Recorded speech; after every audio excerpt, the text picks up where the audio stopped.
Hello guys, welcome back to your channel. I am your reasoning mentor. I hope आप सभी लोग अच्छे होंगे एंड अच्छे से अपकमिंग प्री एंड मेंस के लिए प्रिपेयर कर रहे होंगे। ठीक है, तो कल शाम को आईबीपीएस पीओ का प्रीलिम्स का जो स्कोर कार्ड है वो आउट हो चुका था। ठीक है, आई होप आप सभी लोगों ने देख लिया होगा। ठीक है, अगर देखा नहीं होगा तो देख लिया। तो मेरे अटेम्प्ट्स के बारे में बात करेंगे और मेरे स्कोर कार्ड के बारे में बात करेंगे। ठीक है, तो ये रहा मेरा स्कोर कार्ड। ठीक है, तो मेरे अटेम्प्ट्स और स्कोर कार्ड और नॉर्मलाइजेशन क्या हुआ उसके बारे में बात करेंगे। ठीक है, सो इंग्लिश में मेरे कितने अटेम्प्ट्स थे? इंग्लिश में मेरे थे 27 अटेम्प्ट्स। ठीक है, क्वांट में मेरे थे 21 अटेम्प्ट्स। ठीक है, इसको हम सर्कल कर लेंगे मेरे अटेम्प्ट्स को। ठीक है, और एंड रीजनिंग में मेरे 34 अटेम्प्ट थे। एक जो क्वेश्चन था वो नंबर्स वाला छूट गया था। ठीक है, तो अभी नॉर्मलाइज देखिए। ठीक है, इसको मिला के टोटल जो मेरे अटेम्प्ट थे 82 अटेम्प्ट थे। ठीक है, मेरे पीओ में 82 अटेम्प्ट थे। मुझे पेपर कुछ उतना हार्ड लगा नहीं था। ठीक है, तो अभी मार्क्स की बात करेंगे, इंग्लिश से बात करेंगे। ठीक है, इंग्लिश में मुझे नहीं लगता कि नॉर्मलाइजेशन हुआ है करके। ठीक है, देखिए अगर क्या होता है, अगर मैंने 27 सॉल्व किए। ठीक है, तो उसमें से अगर मैंने 7 भी अगर माइनस कर ले, 7 मतलब 20 आ जाएंगे। 20 और इसका 2 होना चाहिए, तो 2 से कितना होना चाहिए? 18 होना चाहिए, बट 18.25।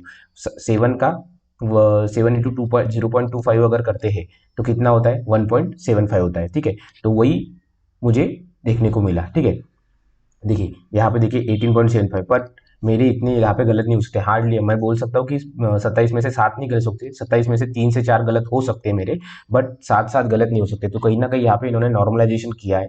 ठीक है, क्योंकि देखिए मुझे बस जो एरर डिटेक्शन है उसमें प्रॉब्लम आता है, बाकी कहीं पे प्रॉब्लम आता नहीं है। ठीक है, जब इंग्लिश की बात करें, वो पीओ का पेपर रहे या पीओ मेंस रहे, पीओ प्री रहे, क्लर्क प्री रहे, मुझे बस जो हमारा एरर डिटेक्शन रहता है उसमें प्रॉब्लम आता है, और एक आधी जो सिनोम्स और एंटोनिम्स रहते हैं उसमें प्रॉब्लम आता है।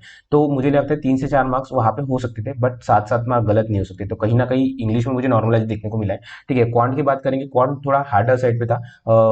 अटेम्प्ट उसमें ज़्यादा हो नहीं सकते थे मेरे इस शिफ्ट में। ठीक है, तो मेरे 21 अटेम्प्ट थे। अगर इसमें से अगर हम 2 भी माइनस करते तो 19 आना चाहिए था। 19 से अगर आना चाहिए तो 18.25। तो यहीं पे यहाँ पे भी कहीं ना कहीं थोड़ा बहुत नॉर्मलाइजेशन हुआ है, जहाँ की मेरी क्वांट में जो एक्यूरेसी थी वो 100% एक्यूरेसी थी। ठीक है, क्वांट और रीजनिंग में मेरी 100% एक्यूरेसी रहने की ट्राई करते हैं। एक आधी मिस्टेकली होता है तो एक गलत हो सकता है। मैं ऐसा नहीं बोलता कि 100% होती है, कभी कभी गलत हो जाती है, बट मेरा जो ट्राई रहता है कि मैं 100% रखूँ, और मेरा रहता भी है बहुत बार। ठीक है, मॉक में वगैरह, मॉक में भी।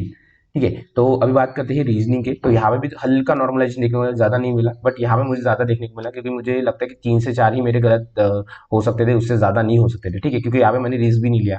3 जो ये क्वेश्चन छोड़े वो उसमें मैंने आई थिंक एरर डिटेक्शन और एक कोई तो क्वेश्चन छोड़ा था। ठीक है, तो उसमें मुझे नहीं लगता कि ज़्यादा मेरे गलत हुए, तो कहीं ना कहीं इंग्लिश में नॉर्मलाइजेशन हुआ है। ठीक है, रीजनिंग की बात करते हैं। रीजनिंग मेरे 34 अटेम्प्ट थे, और मुझे एक मार्क्स कम करके, मतलब 30, और इसका 0.25 करके 32.75 एज इट इज उन्होंने दिया है। ठीक है, एज इट इज दिया है, बट मुझे नहीं लगता वो जो मेरा एक रॉन्ग हुआ है वो भी मेरा रॉन्ग हुआ करके। मुझे पता था कि 100% एक्यूरेसी थी, बट मे भी हो सकता है कि नॉर्मलाइजेशन हुआ हो, नहीं हुआ हो, तो इस पे हम कमेंट नहीं कर सकते। रीजनिंग में तो नहीं बोल सकता हूँ, बट इंग्लिश और क्वांट में 100% नॉर्मलाइजेशन हुआ है। रीजनिंग में हो भी सकता है कि मेरा एक आधी गलत हो गया होगा, या फिर एक आधी गलत टिक हो गया, मार्क कर दिया होगा मैंने। तो इंग्लिश और क्वांट में 100% नॉर्मलाइजेशन हुआ है, रीजनिंग में भी उतना नहीं हुआ है। बट बाकी शिफ्ट, मेरी शिफ्ट में बाकी शिफ्ट के बच्चों के स्कोर देखे तो 30 उन्होंने अटेम्प्ट किए थे, उनको 32 33 मार्क्स मिले हैं। ठीक है, तो 100% नॉर्मलाइजेशन हुआ है, ऐसे बोल सकते हैं। बाकी शिफ्ट, ये शिफ्ट के अकॉर्डिंग हमारा ये करते हैं। अभी बात करते हैं कट ऑफ की। ठीक है, तो हमें कट ऑफ से क्या सीखने को मिलता है उसके बारे में बात करेंगे। ठीक है, जनरल उसको हम ये स्लाइड पे ले लेंगे। Just wait a second.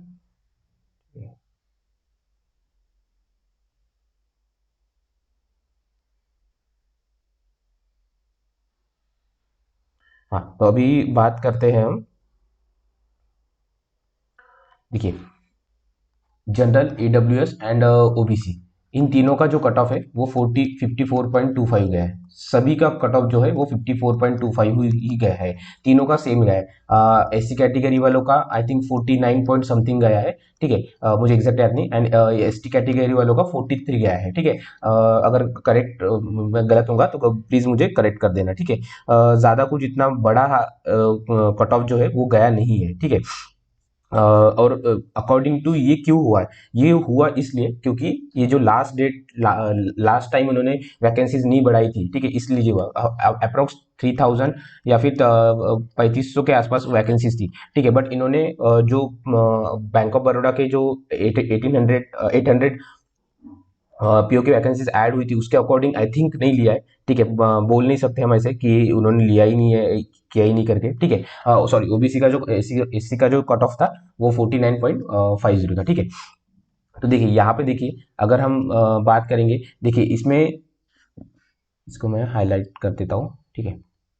देखिए यहाँ पे देखिए इंग्लिश का कट ऑफ देखिए 88.25, इसमें देखिए क्वांट और रीजनिंग देखिए मिनिमम कट ऑफ है, बट रीजनिंग का कट, सॉरी इंग्लिश का कट ऑफ देखिए, इसका इंग्लिश का cut off almost one third आ रहा है, मतलब 33%। और इसमें भी आई थिंक ओपन वालों के लिए, मतलब ओबी जनरल ईडब्ल्यूएस वालों के लिए ये 10 तक गया है, शायद 10 या फिर 11 कुछ तो गया है, ठीक है। तो यहाँ से आपको समझ आता है कि आपको इंग्लिश में कितना इंप्रूव करना है, ठीक है। एसबीआई क्लर्क, एसबीआई पीओ में आप देख सकते हो कि आपका थोड़ा ऊपर नीचे होगा तो चलता है, क्योंकि यहाँ पे कंपोजिट स्कोर होता है। बट यहाँ पे आपको आईबीपीएस पीओ में या फिर आईबीपीएस क्लर्क में जॉब करना है, IBPS PO as a PO job करना है, तो आपको ध्यान रखना पड़ेगा कि आपकी जो इंग्लिश है वो आपको जरूर इंप्रूव करनी चाहिए, ठीक है। क्योंकि इससे आपको समझ आता है कि इंग्लिश का कितना वेटेज है, ठीक है। सेम डिस्क्रिप्टिव राइटिंग में भी और मेंस में भी इसका बहुत इंपॉर्टेंट रोल प्ले करता है, इंग्लिश और डिस्क्रिप्टिव राइटिंग, ठीक है। तो अभी बात करेंगे प्रिपरेशन की, ठीक है। पहले तो सबसे पहले सॉरी कि मैंने आईबीपीएस पीओ मेंस के लेवल्स के, मेरी जो हमारी पजल थी वो गैप पड़ गया था, ठीक है। तबीयत बराबर नहीं थी, फिर मेरी अराउंड 10 दिन तबीयत ठीक नहीं थी पेपर देने के बाद भी, ठीक है। और अभी मेरे पे मुझे आरआरबी पीओ का भी करना है, इंटरव्यू का भी करना है, प्लस एसबीआई पीओ प्री का भी करना है, क्योंकि पूरे जो है वो लाइन से शेड्यूल है, तो अभी मैं वीडियो नहीं बना पा रहा हूँ, ठीक है। जैसे हमारा एसबीआई पीओ प्री होता है, तो एसबीआई पीओ मेंस के लिए मैं डेली के दो दो वीडियो लेके आऊंगा, ठीक है। जो हमारे आईबीपीएस पीओ मेंस के लिए रुक गए थे, उसके लिए मैं एसबीआई पीओ मेंस के लिए डेली के दो वीडियो लेके आऊंगा, दो मेंस लेवल के पजल लेके आऊंगा, ठीक है। तो आप प्रैक्टिस कीजिए डिस्क्रिप्टिव की ज्यादा से ज्यादा, क्योंकि डिस्क्रिप्टिव आपको एज दे देगा, जो हमारे कट ऑफ से ज्यादा मार्क लेने हैं वो दे देगा। इंग्लिश पे ज्यादा फोकस कीजिए एंड जीए पे ज्यादा फोकस कीजिए, ये तीन सब्जेक्ट पे ज्यादा से ज्यादा फोकस कीजिए, ठीक है। ये लास्ट मेरे 2 ईयर्स के एक्सपीरियंस है, ठीक है। मैंने कंटिन्यू लास्ट 2 ईयर से मेंस दिया था, ठीक है, बट स्कोर नहीं कर पा रहा था मैं, ठीक है, इसमें। तो अभी मैं जो इम्प्लीमेंट कर रहा हूँ मैं आपको बता रहा हूँ, ठीक है। डिस्क्रिप्टिव इंग्लिश और जी इनमें आपका अच्छा स्कोर आना चाहिए, ठीक है, क्योंकि क्वांट एंड रीजनिंग ये तो सभी के लिए हार्ड आएगा, ठीक है। क्वांट में जैसे को पता है कि क्वांट का बहुत टफ पेपर आ रहा है, तो मे भी हो सकता है कि इस बार इजी भी आ सकता है, या फिर वो अपनी जो प्रोसेस है वो उतना ही कंटिन्यू रखे, हार्ड पेपर ला सकते हैं, ठीक है। रीजनिंग में भी आपको पता है कि आईबीएस क्लर्क में इसका जो पेपर था वो लास्ट ईयर के अकॉर्डिंग कैसा आया था, ठीक है। सो वो भी हार्ड आ सकता है, बट इसमें आप ट्राई कीजिए कि आपका जो मेन फोकस हो descriptive English writing, descriptive English और जीए पे ज़्यादा से ज़्यादा रहे, एंड क्वांट रीजनिंग की प्रैक्टिस आप जो हमारे मॉक्स है वो करें, ठीक है। और अभी ज़्यादा से ज़्यादा दिन नहीं बचे हैं, ठीक है। तो आप ट्राई कीजिए इसको, 2 से 3 फुल लेंथ मॉक दो, ठीक है, फुल लेंथ मॉक्स, ठीक है। 2 से 3 फुल लेंथ मॉक दो, और उसमें आप ट्राई करो कि उसके बाद भी अगर डिस्क्रिप्टिव कहाँ पे आप राइट कर सकते हो, तो एक आपका सिटिंग बैठने का भी आपका पेशेंस क्रिएट हो जाएगा, ठीक है। तो यही था। All the best, thank you and keep grinding.